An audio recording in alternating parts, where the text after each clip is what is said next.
না এইটো মিটিং আমাৰ বিজেপি দলেৰ ভোট কমিটিৰ মিটিং। আমি আজি মিটিংটো কৰিলোঁ।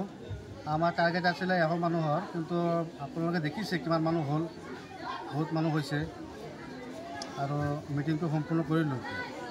ইতিমধ্যে আপোনাৰ কংগ্ৰেছত বিসম্বাদ ওলাইছে আৰু কংগ্ৰেছৰ বিসম্বাদ তল পেলাবলৈ আপোনাৰ গাঁও পঞ্চায়ততে দুবৰী সাংসদ ৰকিবুল হাজৰা তাৰ পুত্ৰ তানজিল হুছেইনক লৈ এটা মিটিং কৰি আছে আৰু সেইটো আপোনাৰ সেইটো সম্পৰ্কে আপুনি কি ক'ব?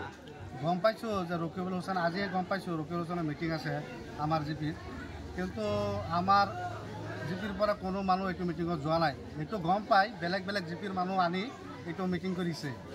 আমাৰ 5 আৰু 6 দুটা ৱাৰ্ডত মানুহ ইয়াতে আহি গ'ল, আমাৰ মিটিঙতে আহি গ'ল। আমি যিহেতু এটা ভোট কমিটি মিটিং দিছিলোঁ, কিন্তু আমাৰ মিটিঙত বহুত মানুহ আহি গ'ল, কিন্তু সিহঁতৰ মিটিঙত আমাৰ চাইদৰা জিপিৰ কোনো মানুহ যোৱা নাই। বেলেগ বেলেগ জিপিৰ মানুহ আনি পেলাই মিটিং কৰিছে। আৰু এটা কথা, এজন সাংসদ তেখেতে মিটিং কৰিব হ'লে এটা ৰাজহুৱা স্থানত কৰিব লাগে, মানুহৰ ঘৰৰ চোতালত মিটিং কৰি আছে। এইটো বহুত দুখৰ বিষয়। আজি কাৰ ঘৰত কৰিছে?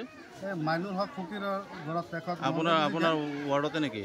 মোৰ 5 নম্বৰ ৱাৰ্ডত। 5 নম্বৰ আপোনাৰ গাঁও পঞ্চায়ত হয় না? গাঁও পঞ্চায়ত। আপোনাৰ গাঁও পঞ্চায়তৰ নাম কি? চাইদৰা জিপি।